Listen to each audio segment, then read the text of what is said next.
Today we're going to get back to the basics of proper equipment for freediving. We're here at Reef Runner Dive and Spearfishing, located in Wrightsville Beach, North Carolina, just minutes away from where we hold our classes. And I want to go through the ins and outs of freedive specific equipment and why you should start upgrading your repertoire. When you sign up for one of our classes, we never recommend that you go buy brand new gear. Just bring whatever gear you have and we'll see if it works. That being said, freedive specific gear is going to give you a huge advantage in the water. So if you bring your scuba gear, it will more than likely work for freediving. But when you start transitioning to freedive gear, things are going to get a lot easier for you. So now let's talk about some of the details concerning migrating to a freedive specific suit.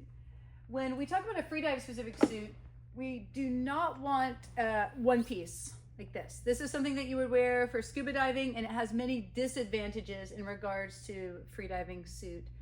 We want something like this, a two-piece suit. Two-piece suit comes with pants separated from the top, okay? The reason we want the pants separated from the top, well, there's many reasons, but one being that it minimizes flushing of the suit. When you have a one-piece suit with a zipper, water is constantly entering the suit and your body is having to work to warm that water up. If you have a two-piece suit, there's no zipper, okay? The pants come on, you put the top on, you wrap the beaver tail between the legs, and this sticky neoprene on the inside creates a perfect seal so that water is not constantly flushing in the suit. Another feature of a two-piece suit are cuffs around the wrist and the ankles to prevent water from flushing in that way. You also can see that a two-piece suit has an integrated hood. The hood is also going to minimize flushing of water through an open neck like you would have in a one-piece suit. And it's also going to cover the head, which is where you're going to lose most of your warmth. So that's why we like a nice covered head. It also is going to create a hydrodynamic shape when you're inverted and you're descending into the water head down. Another element, another feature of a two-piece suit that we like to include for freediving is an open cell, what we call an open cell wetsuit. If you turn this wetsuit inside out, you can see that your skin is going to be in direct contact with the neoprene. There's not another layer of fabric sandwiching the neoprene like you would have in a scuba style suit. When your skin is in direct contact with a neoprene like this, it's much, much warmer. Now, when you start shivering in the water, which it does not take long for that to happen, oxygen consumption can increase by 500%. It just goes through the roof. So having your head covered and having that nice open cell neoprene is going to mean longer time in the water. It's going to be more comfortable dives and longer breath holds. The suit that you choose could have a number of different material types on the outside. So this women's style wetsuit here has a really nice flexible lycra layer on the outside, which is extremely movable, flexible. It means that your peak inhalation is going to be bigger and more comfortable with a material like this. This suit here, this men's style suit, it has a nylon layer. This is going to be less flexible. I mean, it's still going to be a great suit and it's going to keep you plenty warm, but you are going to sacrifice some flexibility with a material like that. There are other material types too. This one has more of a smooth skin outer. Smooth skin is very popular in competitive freediving and also for people that are primarily line diving. And smooth skin suits are great because they move through the water, they're nice and hydrodynamic, they look great. But with a suit like this that has an actual paint layer on the outside, you're also going to sacrifice some flexibility. Here's another example of a material type. This one has sort of a shiny scale pattern. It looks really beautiful, but also it's going to be a little less flexible. One advantage, or another advantage of a smoother skin outside though, is that it's going to reduce the evaporative cooling so that when you're on the boat, a material like this is actually going to feel pretty chilly. Once the water on the outside of that Lycra starts evaporating, the water is just going to slide right off of a suit like this. So you're not going to get that same cooling effect. We do not recommend people invest in smooth skin suits if they're going to be spearfishing, if they're somewhere like the northeast of the United States in real rocky environments, because it's just not quite as durable as a nylon or a Lycra outer suit. Two more features that I want to point out about wetsuits is that some brands, like the Salvamar brand suit here, comes in a female fit. You see how the shape of the top is ergonomic to fit a female body, whereas a suit like this that is made for a male is a lot straighter, fit for a male's body. So if you are a female that's getting into freediving, I highly, highly recommend sourcing a suit that has a women's fit. It makes a huge difference. You can also have suits custom made for you. And once you do that, you'll never go back, because those are really, really nice suits. I want to also point out the different exterior patterns. So you see how this sort of has a pixelated pattern. You've got something here like this that looks fishy, scaly, lizardy. You have Ninja Black, which we've already pointed out a few times. You've got this that looks sort of like Catalina Island or something like that off the coast of California. So wetsuits come in a number of different patterns. In my experience in freediving, the pattern doesn't really matter. I've worn everything, both spearfishing, teaching, recreationally diving, competitively diving, all different colors, all different pattern types. And I don't see that it makes that big of a difference when you're going to spearfish or something like that. So just choose something you like and you're comfortable in. Let's talk about the most important elements of choosing a freedive specific mask. The first thing we look at when we want to choose a mask for freediving is the volume. So if I held up these two masks, when we think about volume, imagine filling the masks with water and decide which one would hold more water. Obviously, the mask here is going to hold more water, which also means it's going to require more air to equalize this mask as you start to descend. The more air that you're putting in a mask, the less air we have to metabolize. So we want to get a nice low volume mask, something like this right here. The next most important aspect is the fit. When you try on a mask, and if you're a scuba diver, you kind of already know how to do this. You stick the mask on your face, slightly suck in, and see if you can create a seal on the mask. Just let go. Does the mask stick? When the mask is on your face, you want to make sure that you're not feeling pressure here and you're not feeling pressure here. These are two of the points where people have the most problems with masks. So if you feel the mask at all here or at all here, put it up, try a different one, because when pressure builds during a free dive, that discomfort or even that sensation here and here is going to exacerbate and become really, really uncomfortable. So we want to get a nice fit. We also want to get a mask that has a really soft skirt. So this is a silicone material.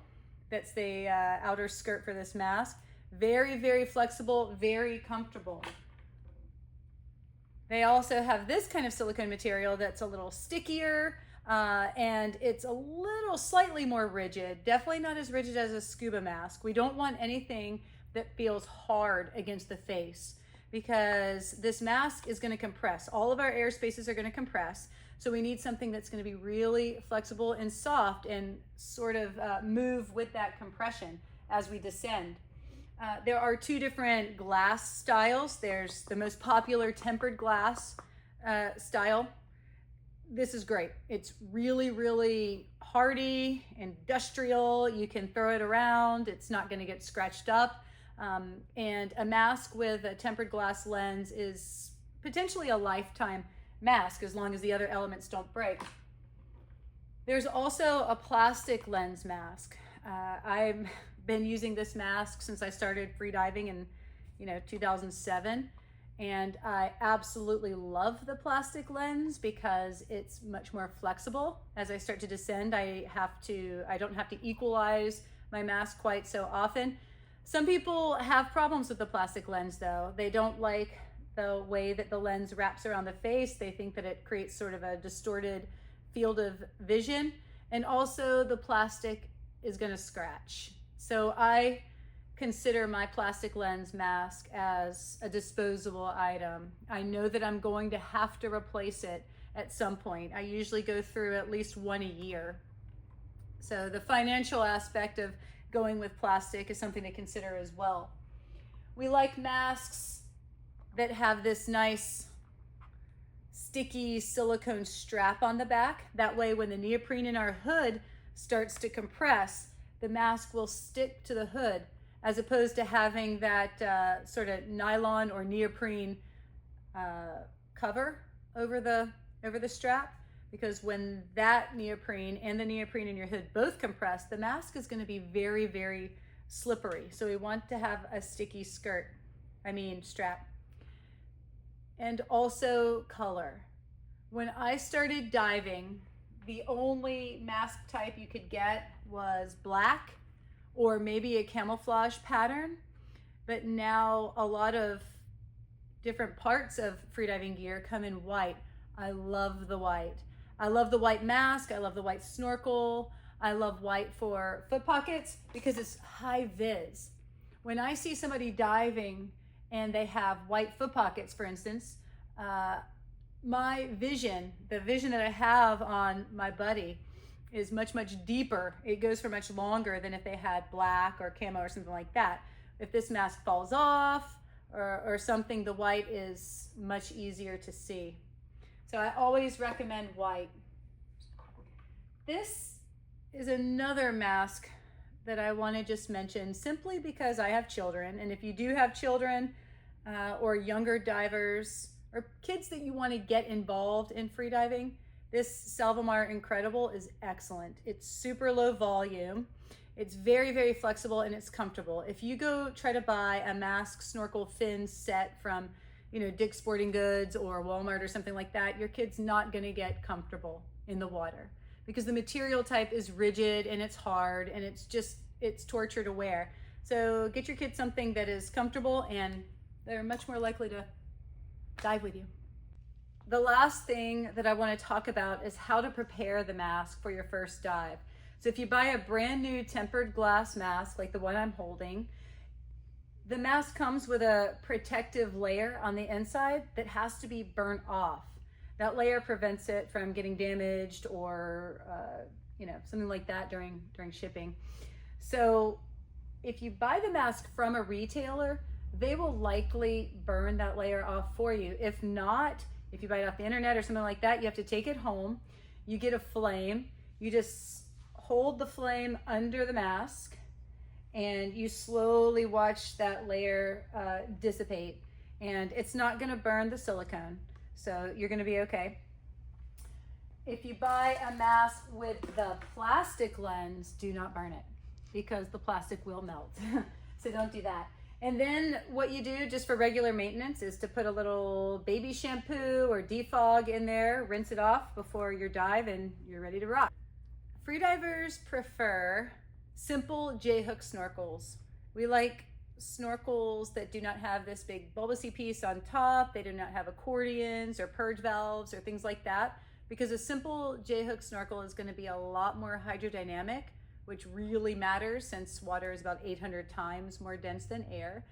And the simple J-hook snorkel is going to be a lot easier to blast clear. When water enters the snorkel, you're going to be able to push the water out much easier in a snorkel like this.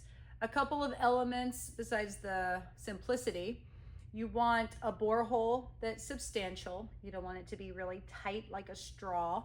You also want the mouthpiece to be really, really flexible and soft. If this is made of hard material, this is going to cut up the inside of your mouth. You're not going to be comfortable with the snorkel, and the snorkel's in your mouth most of the time. Unless you're actually under the water, you have the snorkel in your mouth, so it has to be super soft. The bite tabs come in all different sizes and shapes. I don't know if you can tell, but this snorkel has much smaller bite tabs than this snorkel. This is my absolute favorite, and mostly because I have kids and they can't just bite onto my snorkel and rip the tabs off. So I like that style. When you buy a freediving snorkel, take the snorkel keeper that it comes with, throw it out. If you don't throw it out, buy 2 snorkels because you will lose one. And replace it with this really, really easy to use figure 8 snorkel keeper. You want to replace it with this, that way your snorkel doesn't get lost. You're going to mount the snorkel for freediving around the back of the mask. You don't want to mount the snorkel on the side like you would for scuba diving or something, because when you spit this snorkel out when you dive, because we never dive with a snorkel in our mouth, a snorkel is going to flop around near your face. We want this snorkel to trail behind our head so that it's more hydrodynamic, it's out of the way. So we mount it around the back like this. Boom, you spit the snorkel. When you dive, it's back here. Also, when we mount the snorkel around the back, it keeps the bore a little higher out of the water than if we were to mount it on the side. And that becomes really important. The color of the snorkel doesn't matter. You can get a really pretty color like this. You can get a pattern like this. Comes with black. I prefer white. I prefer white just because it's high vis and safety is the most important aspect of freediving. So any opportunity I have to make my equipment safer, I'm going to take it. Regarding the mask skirt, I also need to mention that you want your mask skirt to be opaque. Again, the color doesn't really matter, but you don't want to have a clear mask skirt. The reason you don't want the mask skirt to be clear is that when you're freediving, you're spending most of your time at the surface. When you're spending most of your time in a clear mask at the surface, light is constantly refracting and getting up into the mask, and you're gonna find that you have to shield your eyes all day to maintain visibility on your buddy. So a nice opaque skirt is gonna cut that additional light out and make it a lot easier to keep an eye on your teammate. For most freediving applications, you're gonna want to get a really nice pair of long blade fins. Now, long blade fins come in 3 major material types. You have first, the plastic blade, like we have here, which is really durable. The only problem with the plastic blade is that it doesn't snap quite like the other material types, and it also has a memory. So if you were to store this against a wall in your garage for a period of time, like this, when you go to use the blade, it's gonna look like this. So that's a disadvantage of plastic blades. Next, you have fiberglass. So the fiberglass blade is gonna be lighter than the plastic blade. You're gonna have a lot more snap, okay? It's actually a pretty durable blade. It's gonna cost more also. That extra snap, though, means that you're not gonna have to work as hard during your dive. And then lastly, there is a carbon fiber composite blade. The carbon fiber blade is gonna cost the most, okay? You're gonna get the most return on your investment when you kick. So it's extremely flexible, and it doesn't weigh very much. So the amount of weight that you're carrying around with you all day is a lot less. Another advantage of the carbon fiber blade is that they normally come in different stiffnesses. So there will be and it depends on the manufacturer how they measure the stiffnesses, but normally it'll come in 3 different stiffness types. There'll be a really, really soft blade, which we would recommend for people with smaller stature or people that might have knee problems, ankle issues, something like that. There's a medium stiffness blade, which we recommend for most people. And then there's a stiff blade, a hard blade. The hard blade is going to propel you really quickly and really comfortably to depth, but you're also going to sacrifice comfort. It's going to be harder to kick on the surface if you're mostly using your blades for the spearfishing component. Especially, you're doing a lot of surface kicking, and that harder blade is going to make you tired more quickly. Now, the carbon fiber blade, even though it has many, many advantages, is not perfect for everybody. It's cost prohibitive, first of all, It's a very expensive compared to a plastic blade. And it also depends on what kind of environment you're diving in. If you're in mostly rocky, shallow areas, there's no need for a carbon fiber blade. A plastic blade is going to be really durable and is going to give you probably the most bang for your buck. Another element of freediving fins is length. You can look at these two carbon fiber blades here and tell that this one is a lot longer than this one. So the advantage of a longer blade is that you can get to depth more efficiently because you're kicking more surface area through the water, pushing more water. So you can get to depth really easily that way, but you lack maneuverability. With a shorter blade like this, especially if you're going to be spearfishing or teaching classes, you're much, much more maneuverable through the water. So I normally prefer a blade this length, and this is what I would recommend for most applications. Foot pockets are the next consideration. We prefer foot pockets that are removable, that are not integrated into the fin. That way you can change the fin out if one cracks or if you want to upgrade to a different material type, something like that. We also like foot pockets to be really hard on the bottom. That way there's no flex. There's a better transfer of power because the bottom of this foot pocket is nice and stiff, but we want the back and the top of the foot pocket to be soft and comfortable so you can wear it all day. Your foot pocket should be close-heeled, again, for that transfer of power. That way when your whole leg moves, the fin is an extension of your leg and doesn't move independently from your foot and your leg. Foot pockets come in different colors. You can see there's white, there's blue here, black is a popular color. Again, I prefer white simply because it's another opportunity to have high vis associated with your buddy and you as a diver. So you can track your buddy much further with a nice white foot pocket. Another element of a free dive fin are these rails here. You see how there are rubber rails running down the length of the blade?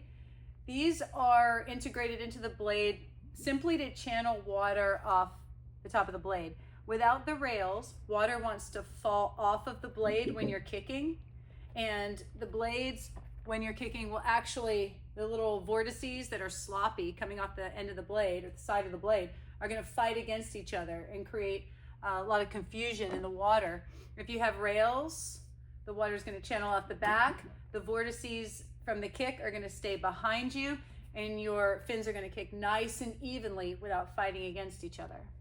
Rubber and silicone foot pockets will definitely start rubbing the back of your heel pretty badly after a day of diving. If you have a really tight-fitting foot pocket, you might be able to avoid that additional movement and not require an abrasion layer, but most people will prefer to wear some kind of bootie, even a sneaker sock. If you have a tight-fitting foot pocket, a sneaker sock, just a regular, sock that you'd wear with your tennis shoes, will be enough to create an abrasion layer between the foot pocket and your heel. You may also buy some neoprene booties like this. The thicker the bootie, the tighter the fit's going to be.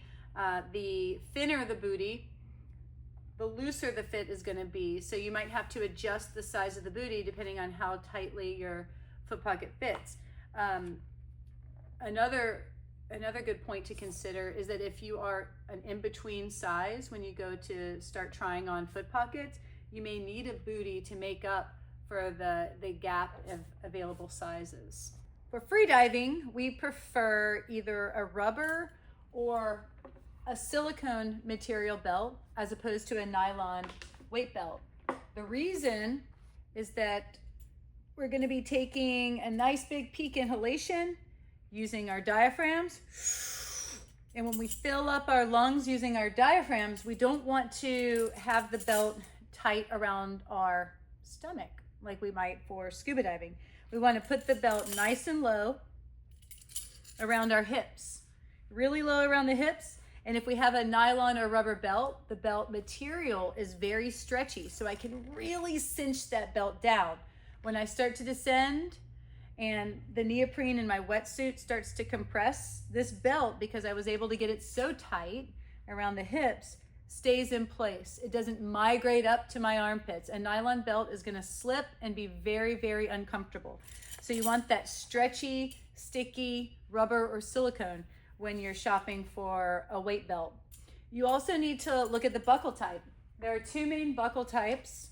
There's this Marseille style, which looks like a more traditional buckle with the pin. And then there's this clasp, okay? It's sometimes called a safety buckle, which I think is kind of funny because it's really difficult sometimes to get it unhooked. When you put a weight belt on, you want the weight belt to be right hand release. That means that you thread the loose end of the belt on the right side of your body so that when you're releasing this weight belt, you can just pull it with your right hand. All free divers are going to wear their weight belts universally right hand release for safety so that you can easily ditch the belt. Now back to buckle types. If I have this Marseille style belt with the pin, when I push the pin into the buckle and I release it with my right hand in case of emergency, that pin flops open. I drop the belt, and if there's weight on it, it cascades down and it falls down out of the way. With a buckle style belt, you have to thread the belt through. First of all, there's no roller on a buckle style belt, which means it's harder to get really, really tight.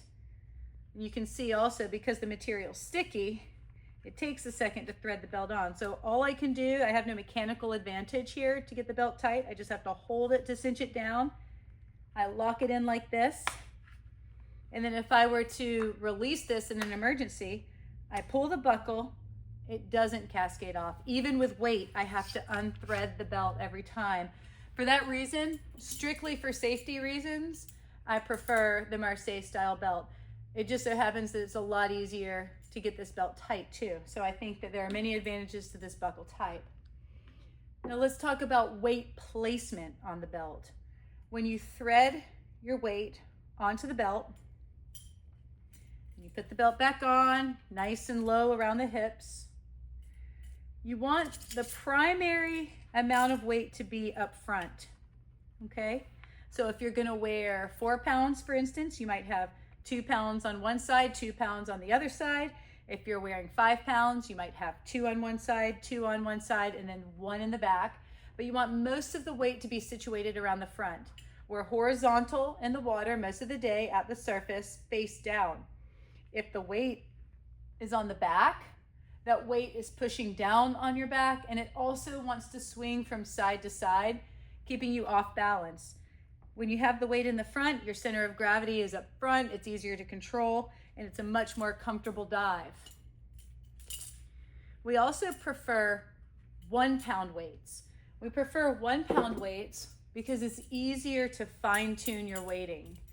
We teach in our classes that you want to be neutrally buoyant at 10 meters. So this is kind of a foreign concept for most people that have been diving for a while. Most divers will overweight themselves because it's easier to get through that positive buoyancy near the surface. We don't like to do that. We want the free ride. We want to be less weighted so that we can gain positive buoyancy on ascent when we're at the end of our breath hold. Because of that, we're going to wear 1 pound weights and only as much as it's required to offset the buoyancy of the wetsuit and be neutral at 10 meters.